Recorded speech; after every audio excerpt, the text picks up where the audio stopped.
വടക്കാഞ്ചേരി നഗരസഭ 2026-27 സാമ്പത്തിക വർഷത്തെ പദ്ധതി രൂപീകരണത്തോടനുബന്ധിച്ചുള്ള വികസന സെമിനാർ വടക്കാഞ്ചേരി സർവീസ് സഹകരണ ബാങ്ക് ഹാളിൽ വെച്ച് നടന്നു. വടക്കാഞ്ചേരി എംഎൽഎ സേവ്യർ ചിറ്റിലപ്പള്ളി ഉദ്ഘാടനം ചെയ്തു. നഗരസഭാ ചെയർപേഴ്സൺ മിനി അരവിന്ദൻ അധ്യക്ഷത വഹിച്ചു. നഗരസഭ വികസനകാര്യ standing committee chairperson OR Sheelamohan സ്വാഗതം പറഞ്ഞ ചടങ്ങിൽ നഗരസഭ വൈസ് ചെയർമാൻ PN സുരേന്ദ്രൻ പദ്ധതി വിശദീകരണം നടത്തി.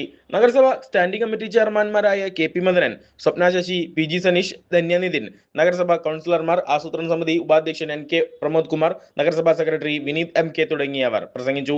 വികസന സെമിനാറിൽ കൃഷി ഓഫീസർമാർ, മെഡിക്കൽ ഓഫീസർമാർ, government higher secondary school principal, ICDS supervisor, വ്യവസായ ഓഫീസർ, നഗരസഭ clean city manager Nitha MN, municipal engineer Rismi Muhammad ഉൾപ്പെടെ 16 വർക്കിംഗ് ഗ്രൂപ്പിന്റെയും കൺവീനർമാരും പങ്കെടുത്ത് സംസാരിച്ചു. വിവിധ രാഷ്ട്രീയ പാർട്ടി സംഘടനകൾ, വ്യാപാരി വ്യവസായ സംഘടനാ പ്രതിനിധികൾ, കുടുംബശ്രീ പ്രവർത്തകർ, അംഗൻവാടി ജീവനക്കാർ, ഹരിതകർമ്മ സേനാംഗങ്ങൾ, വർക്കിംഗ് ഗ്രൂപ്പ് അംഗങ്ങൾ, അയ്യങ്കാളി, തൊഴിലുറപ്പ് തൊഴിലാളികൾ, ആരോഗ്യമേഖല ജീവനക്കാർ തുടങ്ങിയവരും പങ്കെടുത്തു.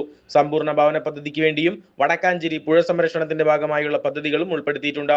കാർഷിക വികസനം, മൃഗസംരക്ഷണം, മാലിന്യ സംസ്കരണം, പട്ടികജാതി വികസനം, കുടിവെള്ള സംരക്ഷണം, വയോജനങ്ങൾക്കും ഭിന്നശേഷിക്കാർക്കും കുട്ടികൾക്കുമുള്ള പദ്ധതികളെക്കുറിച്ചും, വിദ്യാഭ്യാസ പ്രോത്സാഹന പദ്ധതികളെക്കുറിച്ചും, റോഡുകളുടെ നവീകരണത്തെക്കുറിച്ചും, സ്കൂളുകളുടെ അറ്റകുറ്റപ്പണികൾ, ചെറുകിട തൊഴിൽ വ്യവസായ പദ്ധതികൾ, ആശ്രയ പദ്ധതികൾ എന്നിവയെക്കുറിച്ച് വികസന സെമിനാറിൽ ചർച്ച ചെയ്യുകയും വിഷയങ്ങൾക്കുള്ള പദ്ധതികൾ രൂപീകരിക്കുന്നതിനും തീരുമാനിച്ചു.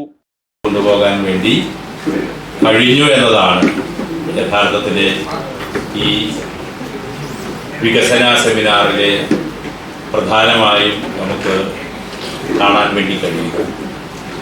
അതിൻ്റെ ഭാഗമായി നമുക്കറിയാം, വടക്കാഞ്ചേരി മുനിസിപ്പാലിറ്റിക്ക് ഒരു പ്രധാനപ്പെട്ട ആസ്ഥാനവും അതേ തുടർന്ന് ഒരുപക്ഷെ വളരെ സംസ്ഥാനം തന്നെ ശ്രദ്ധിച്ച മാലിന്യ സംസ്കരണ പ്രവർത്തനങ്ങൾ, ഒരുപക്ഷെ നേരത്തെ ഗ്രാമപഞ്ചായത്ത് കൊണ്ടുപോയി ഡംപ് ചെയ്ത മാലിന്യങ്ങൾ ബയോമൈനിങ് മൂലം പൂർണ്ണമായി ശാസ്ത്രീയമായി നീക്കം ചെയ്യാൻ കഴിഞ്ഞ പ്രവർത്തനങ്ങൾ, അതുപോലെ തന്നെ ലൈഫ് ഭവന നിർമ്മാണ പദ്ധതിയുടെ ഭാഗമായി കഴിഞ്ഞ ദിവസം കേരളത്തിൽ 5 ലക്ഷം വീട് പ്രഖ്യാപിക്കുമ്പോൾ 2000-ഓളം വീടുകളാണ് വടക്കാഞ്ചേരി മുനിസിപ്പാലിറ്റിയിലെ കഴിഞ്ഞ വർഷങ്ങളിലായി നമുക്ക് നൽകാൻ വേണ്ടി കഴിഞ്ഞു.